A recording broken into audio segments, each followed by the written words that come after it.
크립토 시장 최고의 회방꾼 게리 겐슬러 그는 끝났다. 네 여러분 반갑습니다. 비트캐쳐입니다. 크립토 시장 최고의 회방꾼 이 게리 겐슬러가 원래 같으면 매번 겐세이 넣고 방해하고 크립토 시장을 괴롭혔는데 최근에는 굉장히 과거와는 다른 스탠스를 보여주면서 이게 정말 게리 겐슬러가 한 말이 맞나 싶을 정도의 발언을 계속해서 해주고 있습니다. 최근에 SEC 의장 게리 겐슬러가 여름 전까지 이더리움 현물 ETF S1 신청 승인해줄 거다 이런 식으로 얘기를 했다라는 것입니다. 이더리움 현물 ETF 19B4의 승인도 모자라서 S1까지 우리가 생각한 것보다 빠르게 여름 전까지 승인하겠다. 보통 게리 겐슬러의 원래 같으면 이런 질문하면 모른다 하면서 회피하고 대답 묵인하고 도망쳤었다. 근데 이런 식으로 불리시한 친화적인 발언을 해주고 있다라는 것. 제가 봤을 때 올해 11월 대선을 앞두고 민주당이 한 번 더 정권을 잡아야 본인도 모가지가 날아가지 않고 한 번 더 SEC 의장을 해먹을 수 있고, 그리고 게리 겐슬러는 야망이 큰 인간입니다. 캐시우드도 과거에 얘기해준 게 뭡니까? SEC 의장 게리 겐슬러는 재무부 장관 되려고 현물 ETF 승인도 방해하면서 이번에 또다시 바이든이 재선을 하면 아마 재무부 장관을 하려고 최선을 다할 겁니다. 지금 울며 겨자 먹기로 크립토 시장 투자자들이 미국에는 워낙 많고 이들의 유권자들의 파워가 강하다라는 걸 인지했기 때문에 친화적인 발언하면서 이더리움 현물 ETF까지 최종 승인시켜가지고 표심을 얻고 한 번 더 민주당이 정권을 잡으면 본인이 SEC 위원장 혹은 재무부 장관까지 노리고 있을 가능성이 크다. 그렇기 때문에 이런 식으로 친화적인 게리 겐슬러의 발언들은 어쨌든 현재 얼어있는 크립토 시장의 가뭄의 단비 같은 소식이라고 생각하고, 이더리움 현물 ETF 출시 전에 이더리움으로 굉장히 수상한 움직임이 계속 포착되고 있습니다. 이더리움 같은 경우도 최근 여러 가지 매크로 요인으로 인해서 조정을 받았는데 반면에 온체인 데이터상으로는 엄청난 양의 역대 두 번째로 큰 대량 유입이 들어왔다. 이것뿐만이 아니라 최근 거래소의 이더리움 보유량 같은 경우에도 엄청나게 빠져나가면서 이더리움이 거래소에서 밖으로 빠져나간다라는 거, 고래들은 엄청난 매집을 해가지고 본인 지갑으로 이동을 시켰다라고 시사할 수 있습니다. 또한 이더리움뿐만이 아니라 최근 굉장히 큰 호재가 많이 나갔던 체인링크 그리고 시바이누까지 엄청난 물량이 지금 유출이 되면서 누군가는 개미들은 팔고 던지고 도망치고 있는데 누군가는 바닥에서 지금 헐값에 박앤세일 중인 것들을 대량으로 떠가가지고 매집하고 있다라는 거, 이 부분을 우리는 좀 중요하게 봐야 된다. 그리고 겐슬러는 S1 승인 여름에 될 거다라고 하면서 추가적으로 얘기한 거 바로 CFTC를 견제하면서 가상자산 규제 제도 CFTC에는 마련되어 있지 않다. 그러니까 얘가 주장하려고 하는 건 뭡니까? 가상자산은 SEC가 관할할 거야 라는 것을 강력하게 지금 어필을 하고 있는 것입니다. 왜냐하면 최근 FIT 21세기 금융혁신기술법, 거기에 핵심 골자가 뭡니까? SEC가 아니라 CFTC가 가상자산을 관할하는 그런 법안이 지금 상원 통과만 남겨져 있는데 지금 거기에 게리 겐슬러는 견제를 하기 위해서 CFTC를 지적하고 있고, 이에 맞서서 CFTC 의장 같은 경우는 로스틴 베넘은 상원 기관이 더 큰 암호화폐 책임을 처리할 수 있다라고 말하면서 우리도 암호화폐 시장 잘 관리할 수 있어, 이런 식으로 지금 SEC에 적극적으로 대적을 하고 있다. 개인적으로 봤을 때 가상자산은 SEC가 관할하기보다는 CFTC가 관할하는 쪽으로 여론은 형성되고 있고, 왜냐하면 국민들이 원하는 대로 암호화폐를 소유한 사람들은 대부분이 젊은 유권자들이 비중이 더 많습니다. 근데 젊은 유권자는 게리 겐슬러를 너무나 싫어하고 지금 게리 겐슬러가 싫어서라도 바이든을 안 찍으려고 하고 있습니다. 그렇기 때문에 이번 재선에 있어 게리 겐슬러는 어떻게 보면 걸림돌이 될 수 있는데, 유명 억만장자 투자자인 마크 큐반 같은 경우는 그가 정치 경력을 염두에 두고 있다면 그는 끝났다. 왜냐하면 크립토 유권자들은 게리 겐슬러가 싫어서라도 바이든 뽑지 않을 수도 있다라는 것을 돌려서 얘기했다. 그리고 어쨌든 간에 국민들이 이런 식으로 게리 겐슬러를 싫어하고, FIT 21 법안 같은 경우도 최근 코인베이스 CEO 브라이언 암스트롱이 상원 의원들을 만나면서 딜을 보고 있기 때문에 향후에 FIT 21이 최종 승인되면 바로 CFTC가 가상자산을 관할하고 권한을 가지게 된다라고 하면은 크립토 투자자들에게는 더할 나위 없는 호재라고 개인적으로 생각이 됩니다. 매크로 시장 같은 경우는 CPI부터 어제 발표됐었던 생산자 물가지수 PPI까지 헤드라인과 근원 모두 예측치를 크게 하회하면서 물가가 잘 잡히고 있다는 것을 시사했습니다. 그리고 생산자 물가지수는 소비자 물가지수의 선행지표라고 볼 수 있기 때문에 생산자들이 만들어내는 물가가 안정화된다라고 하면 당연히 소비자 물가에도 가격이 전가되면서 물가가 안정화될 수 있는, 거기다가 추가로 실업수당 청구 건수까지 예측치를 상회해주면서 고용시장까지 꺾 바뀌고 있다. 파월이 금리를 인하해주기 위해서 완벽한 조건, 물가가 안정화되면서 고용시장은 흔들리는 모습, 이 두 가지의 핵심 조건들이 다 맞아 떨어졌고 실제로 실업수당 청구 건수 같은 경우에는 계속해서 늘어나면서 확실하게 실업수당을 신청하는 사람들이 많아지고 있고 피벗을 한 것을 볼 수 있다. 이 얘기는 뭡니까? 많은 사람들이 실업수당 청구한다. 즉 고용시장이 위축되고 있고 보통 이런 추세는 한번 추세가 형성되면 이렇게 큰 흐름으로 갔기 때문에 앞으로도 계속 고용시장이 위축이 된다. 그렇게 되면 우리가 그토록 기다렸던 금리 인하, 지금 시장 컨센대로 9월 달에 내려줄 수 있는 흐름으로 갈 수 있다. 그리고 금리의 바로미터라고 볼 수 있는 10년물 국채 금리 같은 경우도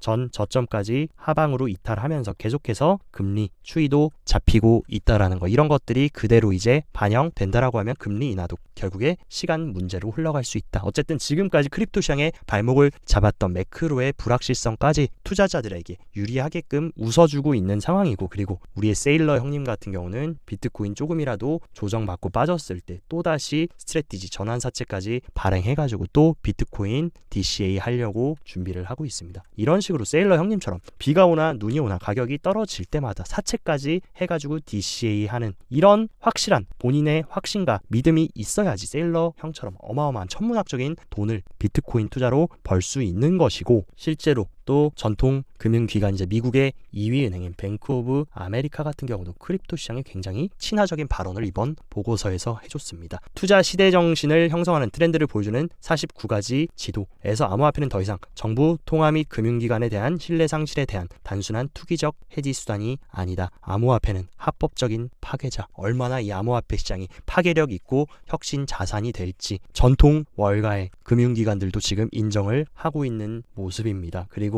이것을 리트윗하면서 크립토컨트 주기영 대표 또한 뱅크 오브 아메리카는 비트코인과 암호화폐의 잠재력을 확인했다. 그로써 지금 미국의 1, 2위 은행 JP모건과 뱅크 오브 아메리카 모두 크립토 시장에 친화적인 움직임을 가져가고 있고, JP모건은 표면적으로는 호박씨 까면서 크립토 시장 욕하고 쓰레기라고 하면서 뒤에서는 지금 오닉스 프로토콜 네트워크를 통해 가지고 적극적으로 실물자산 토큰 RWA 시장과 함께 지금 현물 ETF AP 파트너로 적극적으로 일을 하고 있고, 뱅크 오브 아메리카 같은 경우도 보고서에서 크립토 시장을 친화적이고 혁신 시장이라고 얘기해주고 있다라는 거. 단기적인 출렁임은 있을 수 있어도 큰 크립토 시장의 방향성은 명확하게 잡히고 있다라는 것을 여러분들은 인지하셔야 됩니다. 그리고 세계 1위 거래소 바이낸스 CEO 리처드 탱 같은 경우도 암호화폐가 계속적으로 주류 자산으로 진입할 거다. 그러면서 올해는 랜드마크의 해를 맞이할 것이다. 그리고 미국의 정착이 시작된 후 바이낸스의 모니터링이 시작되었고, 지금 바이낸스는 과거와는 다르게 미국한테 적극적으로 협조하면서 혁신을 같이 만들어 가려고 하는 이런 긍정적인 움직임을 보여주고 있기 때문에 어쨌든 우리가 명심해야 되는 거, 큰 흐름은 바뀌고 있고 물결은 바뀌고 있다. 그리고 바네크 같은 경우도 새로운 광고 캠페인을 통해서 미국의 부의 절반 이상을 가지고 있는 베이비 부머 세대한테 초점을 맞춘 비트코인 이후 홍보를 강화할 거다. 왜냐하면 진정한 크립토 시장의 불장에 오려면 이 엄청난 부를 가지고 있는 부머 세대들이 이 비트코인이라는 혁신 자산을 수용하고 받아들이고 적극적으로 포트에 구성하는 흐름, 그때가 아마 우리가 정말 기대하는 대상승 불장이 올 것입니다. 그리고 그런 것들을 해주기 위해서 전통 금융기관들은 적극적으로 광고와 캠페인을 통해서 부모들한테 이 비트코인이 어떤 자산인지 왜 중요한지를 알리려고 하는 움직임, 매우 고무적이라고 볼 수 있습니다. 그리고 올해 같은 경우는 유럽 같은 경우에 정식 크립토 법인 미카법 이제 시행하고 건전성 문제에 대한 최종 기술 표준 초안까지 이제 발표를 했습니다. 그래서 유럽 은행 당국은 기업이 준수해야 할 건전성 문제에 관한 기술 표준 초안 최종 버전까지 발표했고, 기술 표준은 유럽 연합의 암호화폐 자산시장 법안의 일부다. 그렇게 된다라고 하면 뭡니까? 유럽에 있는 여러 기업이나 기관들도 정식 암호화폐 규정과 규제 안에서, 가이드라인 안에서 적극적으로 제도권 관할하에 진입하고 시장에서 크립토 커런시를 채택하는 움직임, 그러면 또 합법적인 엄청난 기관과 기업들의 투자와 자금들이 시장으로 유입될 수 있는 그런 정식 창구가 열린다라는 것이고, 최근 비트코인 현물 ETF를 출시한 호주 같은 경우에서 재무부 자체적으로 암호화폐 법안에 스테이블코인 규제까지 포함하겠다. 지금 이런 움직임은 뭡니까? 호주 정부 또한 암호화폐 영향력이 커지고 있음을 인식하고 규제되고 안전한 사용 환경을 보장하기 위해 노력하고 있음을 의미한다. 이런 규제의 흐름, 정확한 가이드라인을 만드는 이유 뭡니까? 이제 정식 자산으로 인정하고 제도권으로 수용해서 투자자 보호하고 그런 좋은 흐름으로 가기 위해서 인정하는 것을 의미합니다. 또한 지금 AI 호재로 인해서 마이크로소프트한테 시총 1위 자리를 뺏겼던 애플이 지금 다시 5개월 만에 시총 1위에 복귀하면서 왜 AI라는 키워드를 가져가야 하는지 애플이 여실히 보여주고 있고, 지금 애플에 대한 기대감은 다시 AI 키워드를 업고 굉장히 뜨겁게 타오르고 있습니다. 이에 따라서 많은 코인 투자자분들이 최근에 코인은 지지부진한데 S&P 500 같은 경우는 쭉쭉 올라가니까 코인 하지 말고 미국 주식 할 걸 껄껄껄 하시는 분들도 많이 생기고 있는데, 실제로 2024년의 수익률 퍼포먼스를 비교해보면 그렇게 많이 올랐다고 한 S&P 500은 해봐야 연초 대비 14.5% 올랐고, 비트코인의 연초 대비 지금 조정을 받았는데도 불구하고 61% 올랐습니다. 무려 거진 4배 이상의 퍼포먼스를 지금 보여줬다. 그리고 여러분들이 아셔야 되는 거, 이렇게 기대 수익률이 큰 만큼 당연히 변동성도 크다. 수익률은 큰데 리스크는 낮고, 이런 자산은 없습니다. 리스크가 크면 리턴도 큰 법. 그렇기 때문에 코인 시장 같은 경우는 여러분들이 변동성은 당연히 어느 정도는 감수하고 가셔야 되고, 그리고 과거에 진짜 2017년, 18년, 22년 이때 시장 경험해 보신 분들은 너무나 잘 느끼실 거다. 과거에는 상승장 속에서도 이런 식으로 51%, 70%, 30%, 가장 최근 21년 사이클 같은 경우도 60%, 50% 하락이 빈번하게 있었습니다. 근데 지금은 해봐야 가장 많이 빠진 게 해봐야 19%밖에 안 된다. 이 정도 변동성도 여러분들이 너무 겁내시고 무서워하시고, 물론 알트코인 100% 호트 구성하신 분들은 알트코인은 수천 수만 개가 있기 때문에 어떤 걸 들고 있느냐에 따라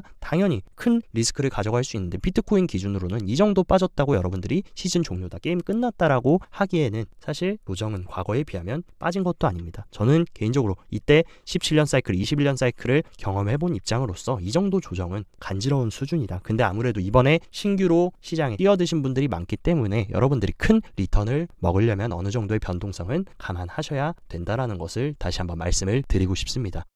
그리고 AI가 뜨겁게 키워드가 타오르고 있으니까 여기다가 지지부진했던 리플 같은 경우는 숟가락을 얹으려고 AI를 연계 개발 강화하겠다라고 하면서 CEO, CTO 모두 핵심 컨퍼런스에서 얘기를 해줬고, 많은 분들이 기다리고 있는 SEC와의 리플 소송 같은 경우에도 여름에 종결이 날 수 있다. 여기서 만약에 리플이 깜짝 승소를 해준다라고 하면 리플의 승소는 어떻게 보면 리플만의 호재라고 보기보다는 전반적인 알트 시장의 호재, 그리고 크립토 시장의 호재로 반영이 될 수 있고, 리플이 만약에 SEC와는 반대로 증권이 아니라 상품이라는 것을 확실하게 법원에서 밝혀낸다면 리플이 증권이 아니다. 그러면 나머지 알트코인들도 모두 증권이 아닌 상품으로 분류될 수 있는 그런 굉장히 역사적인 마침표를 찍을 수 있는 거기 때문에 리플 소송, 기나 길고 지겨운 이 소송까지도 올해 안에는 종지부를 찍을 수 있기 때문에 이 부분도 여러분들이 계속 체크하고 트래킹해 나가셔야 되는 이슈라는 거. 그리고 솔라나 같은 경우는 전반적인 시장이 위축돼가지고 지지부진하고 있지만 솔라나의 펀더멘탈은 계속해서 강력해지고 있습니다. 솔라나 랩스 같은 경우 블록체인 고객 충성도 플랫폼인 본드까지 출시하고, 내년에는 솔라나 네트워크 업데이트인 파이어댄서까지 정식으로 출시 예정을 하고 있기 때문에 솔라나 같은 경우는 우리가 계속해서 올해 이번 사이클에서 가져가야 되는 핵심 생태계이자 섹터라는 거. 그리고 블룸버그 ETF 전문 애널리스트인 제임스 세이파르트 같은 경우에 미국에서 다른 디지털 자산이 만약에 ETF를 받는다라고 하면 솔라나가 아마 ETF로 가장 합리적이고 확률이 높다라고 얘기했다. 다만 아직 이더리움 현물 ETF도 안 나왔는데 솔라나가 바로 승인되기보다는 시간은 멀 수 있지만 가장 유력한 것은 솔라나라고 블룸버그 ETF 전문가까지 발언을 해준 만큼 솔라나에 대한 기관들과 많은 투자자들의 기대감은 굉장히 커지고 있다라는 사실. 그리고 몇 가지 온체인 데이터들도 살펴보자면 4월부터 지금까지 비트코인 고점 갱신 못하고 지지부진하고 알트코인들은 심지어 굉장히 큰 폭으로 조정을 받고 있지만 고래들의 숫자 같은 경우는 계속해서 멈출 줄 모르고 상승한다. 굉장히 재밌는 게 뭡니까? 만약에 가격이 빠지면 고래들도 매도를 쳐야 되는데 가격이 빠지고 있는데 고래 숫자는 늘어난다. 개미들은 팔고 있는데 이 개미들 물량 얘네들이 싹 다 받아 먹어서 배를 채우고 있다. 이들은 지금 무슨 꿍꿍이를 가지고 있을까? 그리고 1000개 이상의 비트코인을 보유 중인 주소. 비트코인을 1000개 이상이나 갖고 있으려면 개인이겠습니까? 기관 고래들이겠습니까? 당연히 기관 혹은 큰손 고래들일 가능성이 매우 큰데, 지금 1000개 이상의 비트코인을 보유 중인 지갑 숫자는 계속 올타임 하이를 갱신하면서 비트코인 가격 지지부진하고 하락하는 거와 관계없이 부자들은 계속 이 혁신 자산을 축적하고 매집하고 있다라는 이 내러티브가 중요합니다. 그리고 비트코인 사이클 익스트림 지표 같은 경우에 이 지표는 시장이 과열되었거나 아니면 엄청나게 하락장 저평가되어 있는 기간일 때 이런 식으로 빨간색으로 표시를 해주는데, 지금 시장 같은 경우는 엄청나게 과열도 엄청난 하락 저평가 구간들 구간도 아니다. 그 얘기는 뭐냐? 우리는 이 저평가 익스트림 구간 지나왔기 때문에 또 다시 이제는 어떤 익스트림이 기다리고 있습니까?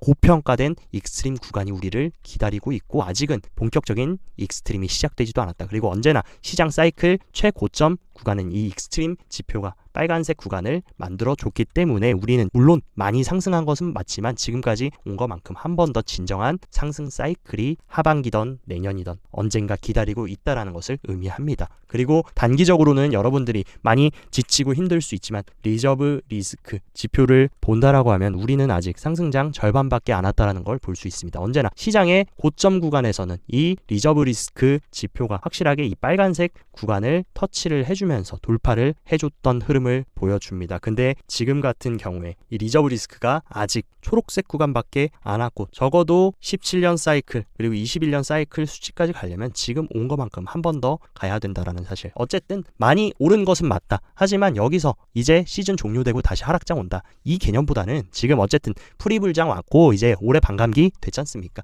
지금 지지부진하고 바닥 다지기 해준 다음에 이 구간만 뚫어주면 확실하게 새로운 상승 사이클로 갈 수 있다라는 사실. 그리고 맥스 같은 경우는 현재 지금 굉장히 강력한 상승 반전 패턴인 컵앤핸들 패턴을 지금 만들어주고 있고 지금 컵을 4월달 5월달 그려주고 지금은 6월달 이 핸들을 만들어주는 구간. 그래서 컵앤핸들 같은 경우는 이 확실한 저항선을 확실하게 돌파 후에 안착해준다. 그 구간 어딥니까? 제가 계속 말씀드렸던 확실하게 상승 추세로 우리가 반전이 되려면 72K 마의 구간을 돌파해주는 것을 확인하시고 여러분들이 진입하셔도 늦지 않다라고 말씀드렸는데 이 72K 계속 저항을 받았던 이 구간을 확실히 돌파해서 컵앤핸들 위에 안착을 해준다라고 하면 새로운 사이클을 보여줄 수 있다. 그렇기 때문에 여러분들도 이 72K를 확실하게 돌파해주는지 확인하시고 보수적으로 접근하시는 분들은 이 구간 돌파하기 전까지는 물론 추가적인 외부적인 요인으로 추가 조정이나 약간의 추가 눌림은 나올 수 있다. 그렇기 때문에 현금 보유하신 분들은 용기 내셔서 만약에 조금 더 빼주면 얼마나 좋습니까? 결국에 어차피 중장기적으로 하반기는 올라갈 텐데 수량 모으시고 약간 보수적인 분들은 그냥 나는 확실할 때 들어갈래 하시면 72K 확실하게 돌파하고 일봉으로 안착해주는 것까지 확인하고 여기서 용기를 내보셔도 나쁘지 않다. 그렇기 때문에 여러분들이 단기 투자 대응은 이 부분 좀 참고하셔서